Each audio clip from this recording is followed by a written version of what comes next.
Sebagaimana yang telah kita tahu bahwa farmakokinetika itu terdiri dari 4 konsep utama, yaitu absorpsi, distribusi, metabolisme, dan eliminasi. Tetapi kali ini kita tidak akan bahas lebih jauh ke sana karena admin yakin rekan-rekan udah banyak dapat materinya di kuliah. Dan di video YouTube yang lain juga udah banyak yang bahas kayaknya. Materi yang akan kita bahas kali ini adalah algoritma rumus atau guideline rumus farmakokinetika yang dapat memudahkan rekan-rekan untuk mengerjakan soal-soal farmakokinetika. Loh, emang ada algoritmanya, Min? Nah, baru tahu kan?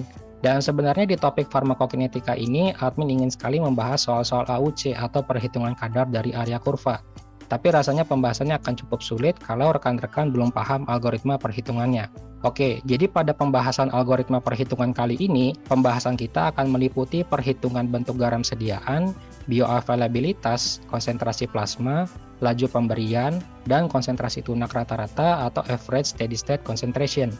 Untuk pembahasannya, bisa kita mulai dari soal nomor 1. Dalam suatu proses pengembangan obat, seorang apoteker menemukan bahwa sediaan aminofilin 200 mg terdiri dari 40 mg garam etilen diamin dan 160 mg teofilin. Berapakah nilai S atau bentuk kimianya? Oke, jadi buat info aja, kalau aminofilin ini adalah prekursor atau bentuk sediaan garam dari teofilin.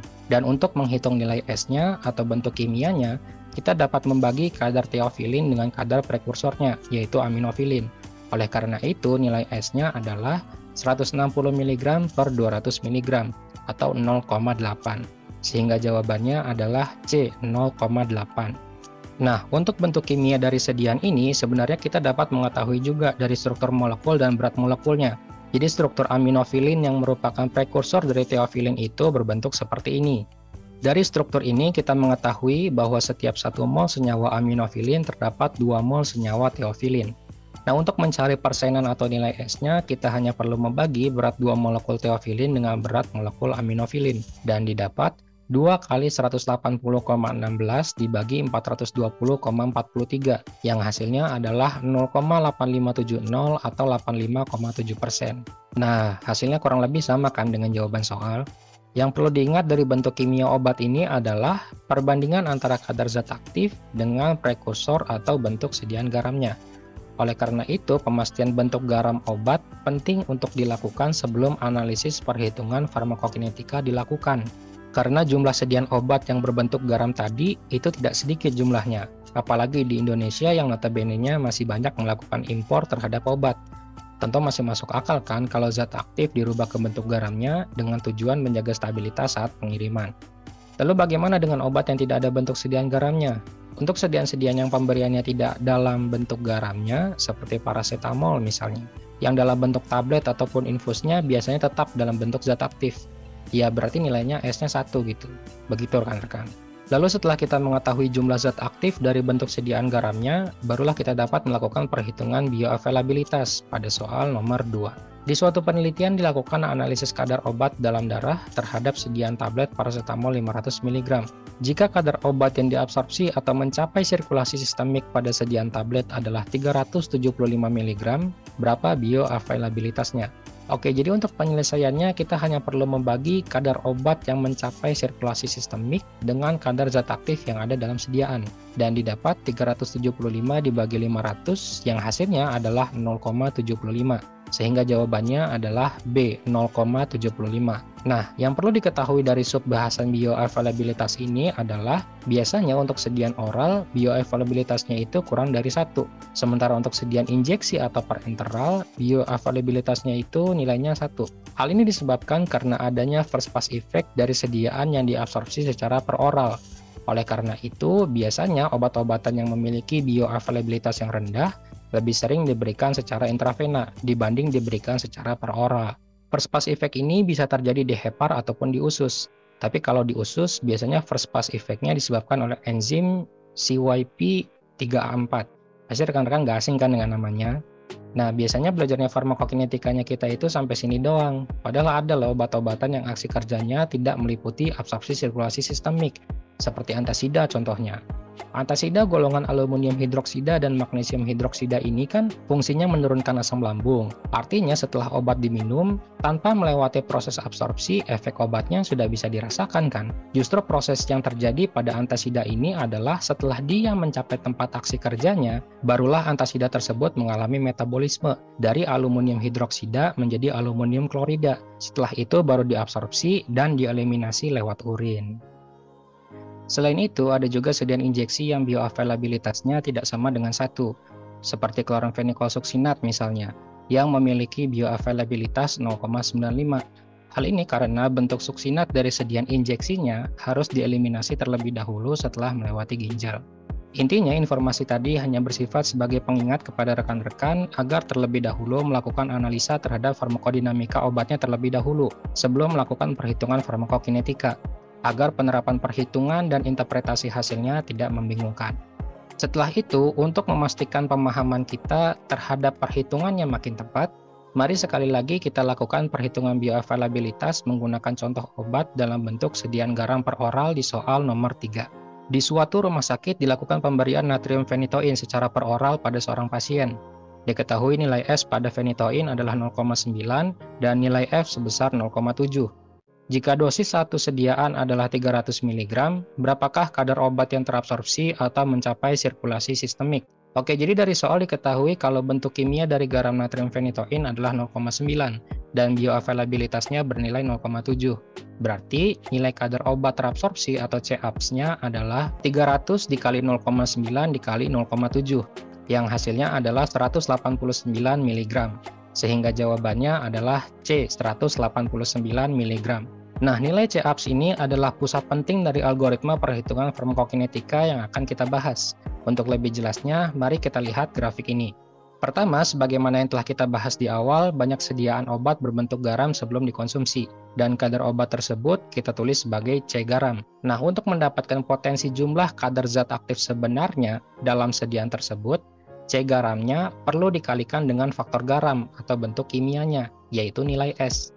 Setelah nilai C garam dikalikan dengan nilai S-nya, barulah kita mendapatkan potensi kadar zat aktif sebenarnya, yang selanjutnya kita sebut sebagai C0. Nah, nilai C0 ini kita gunakan lagi untuk menghitung kadar obat yang terabsorpsi ke dalam tubuh, dengan cara mengalikannya dengan nilai bioavailabilitas atau nilai F. Nah, hasil kali antara C0 dengan bioavailabilitas tersebut adalah nilai CAPS atau kadar obat yang terabsorpsi ke dalam tubuh. Jadi kalau kita ambil contoh dari nomor 3 tadi, kita dapat satuan dosis natrium fenitoin oralnya yaitu 300 mg, kemudian nilai S-nya 0,9 di sini, sehingga C0-nya harusnya adalah 270 mg, karena 300 dikali 0,9 kan. Terus 270 mg tadi dikali lagi sama 0,7 untuk mendapatkan kadar obat terabsorpsi atau CAPS, yaitu 189 mg.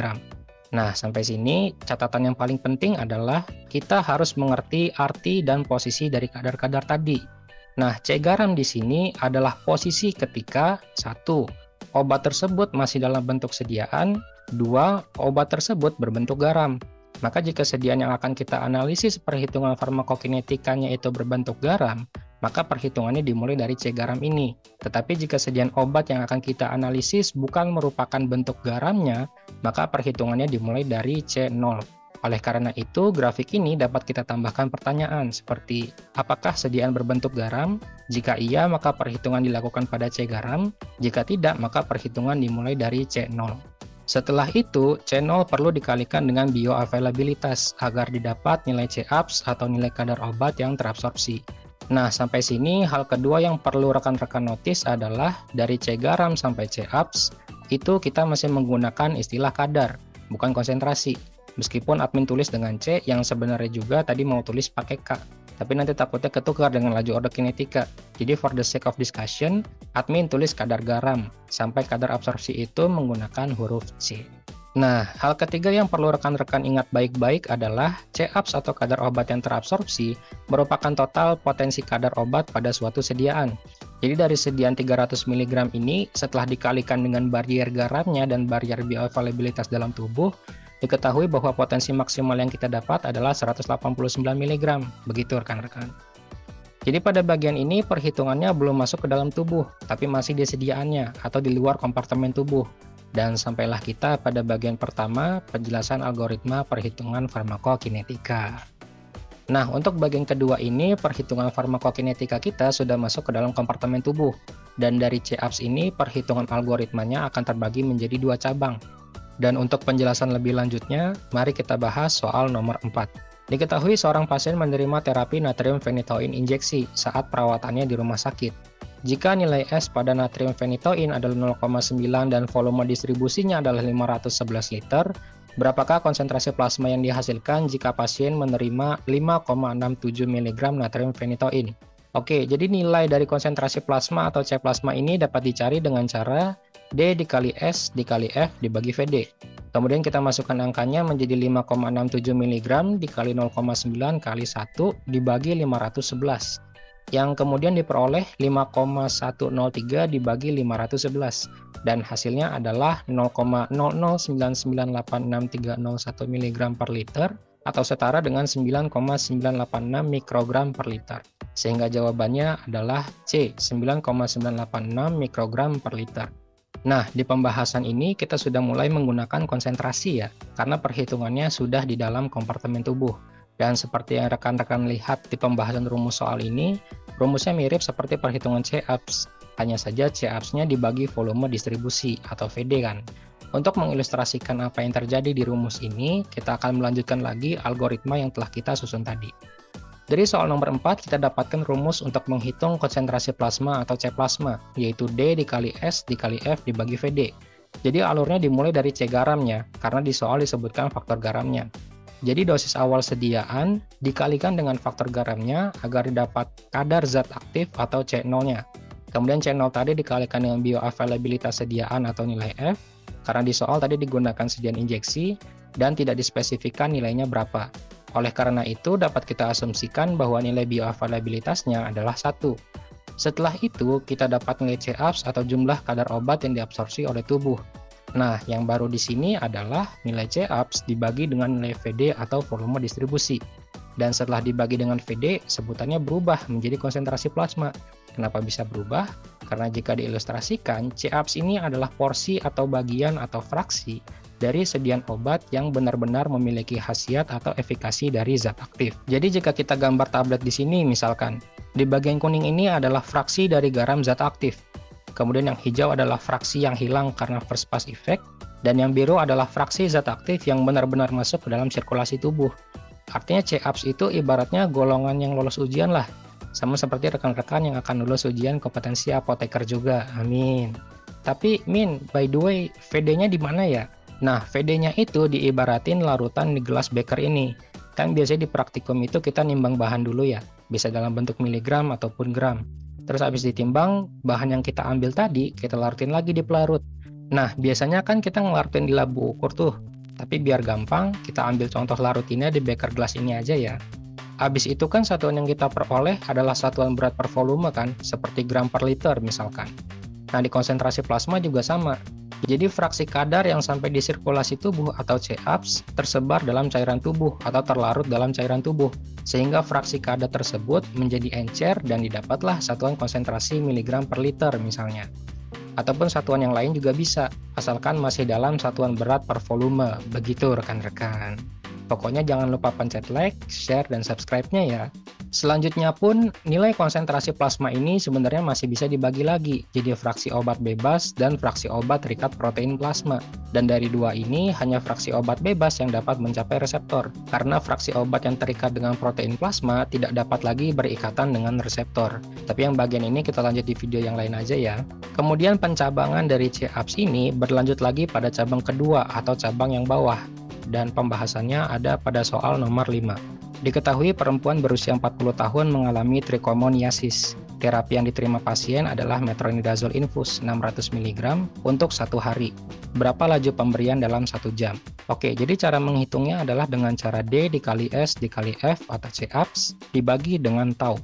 Kemudian dimasukkan angkanya menjadi 600 karena D-nya adalah dosis awal, kemudian dikali 1 karena sediaannya bukan berbentuk garam, lalu dikali 1 lagi karena pemberiannya diberikan secara parenteral atau intravena atau IV dan tidak diberikan nilai spesifik di soal.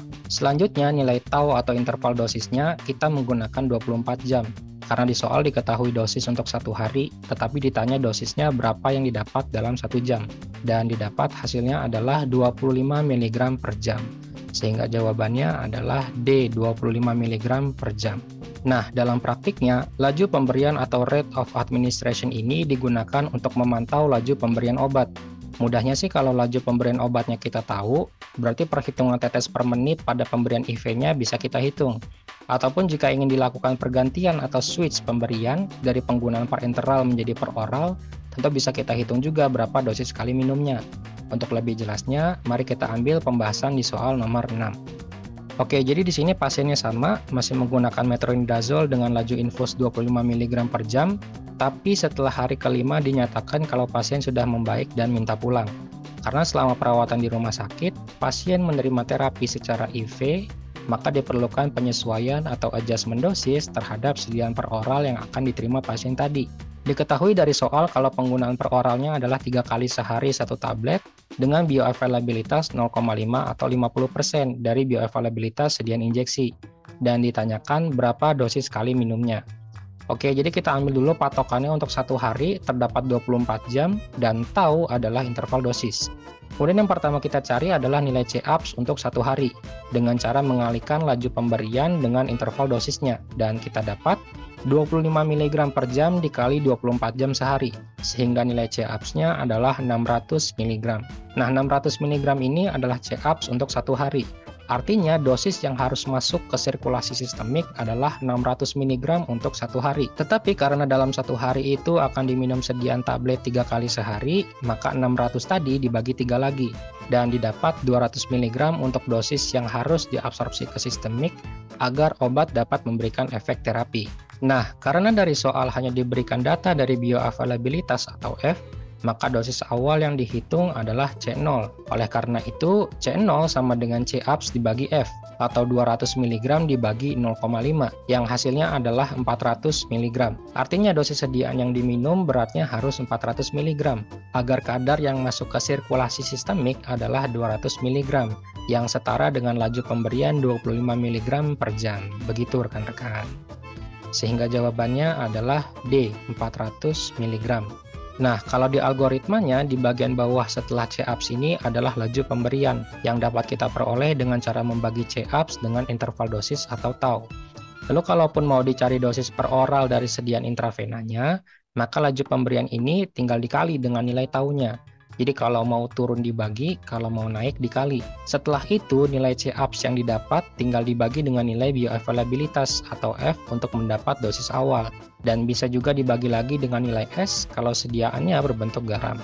Dosis awal ini baik C garam ataupun C0 juga dapat berperan sebagai dosis muatan untuk menghitung kondisi tunak atau konsentrasi steady state yang pembahasannya ada pada soal nomor 7. Diketahui seorang pasien menerima infus natrium phenytoin 300 mg per hari.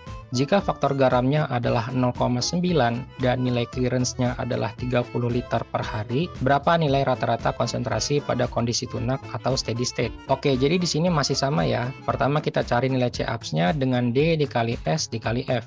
Kemudian C-APS-nya dibagi dengan interval dosis dan clearance. Setelah itu kita peroleh 300 mg dikali 0,9 dikali 1 dibagi 1 hari kali 30 liter per hari. Sehingga jawabannya adalah D, 9 mg per liter. Sebagai informasi untuk rekan-rekan, konsentrasi steady state ini adalah kondisi tunak atau istilahnya laju absorpsi obat sama dengan laju eliminasi obat. Tapi untuk penjelasan grafiknya kita bahas di lain video aja ya. Sekarang kita bahas lagi algoritma perhitungan kita. Oke, jadi pembahasan algoritma kita tadi masih sampai di laju pemberian.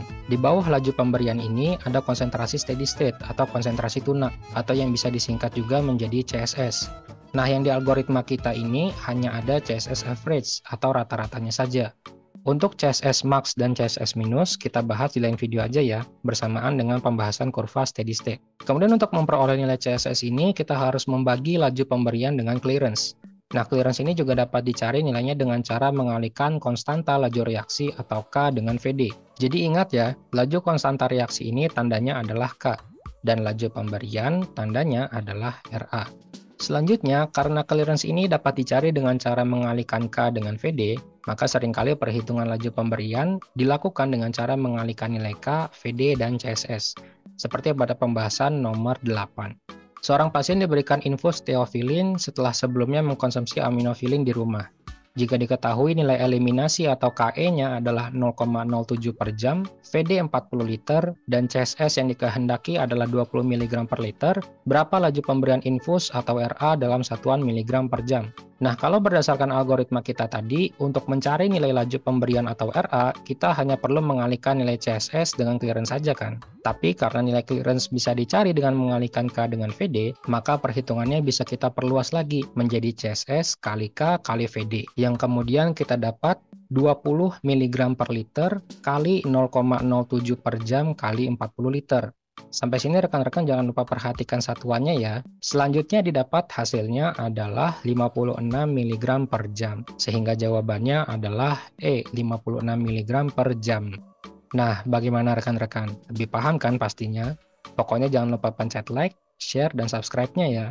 Dan yang terakhir, dari algoritma ini seharusnya rekan-rekan sudah dapat gambaran dari apa-apa yang diperlukan untuk mencapai tujuan perhitungan dari soal yang diberikan. Jadi kalau misalnya rekan-rekan mau mencari konsentrasi plasma, tetapi dari soal hanya terdapat data CSS. Nah, bagaimana cara mengolah data CSS tersebut untuk mencapai konsentrasi plasma misalnya? Jadi rekan-rekan tidak akan tertukar apa itu laju reaksi K atau laju pemberian RA, ataupun apa itu kadar dan apa itu konsentrasi. Tapi admin juga paham algoritma ini tidak sempurna dan masih bisa dikembangkan lagi. Jadi saran admin, rekan-rekan bisa gunakan algoritma ini dan temukan di soal mana algoritma ini belum bisa menjawab soal tersebut. Kalau yang sudah pasti tidak bisa dijawab sih, misalnya bagaimana mencari nilai CSS max, CSS minus, konsentrasi obat sebelum CSS, konsentrasi obat sesudah CSS, bagaimana perhitungan fraksi obat bebas, dan sebagainya. Kenapa admin gak bahas lengkap? Karena nanti videonya kepanjangan. Hehehe. Makanya rekan-rekan bisa bantu lewat share-nya ya. Oke, sip, mantap. Jika ada pertanyaan, rekan-rekan dapat langsung sampaikan di kolom komentar atau DM Instagram ya. Insya Allah akan saya bantu jawab di video berikutnya. Dan selalu ingat, dengan mereview, kamu pasti makin tahu.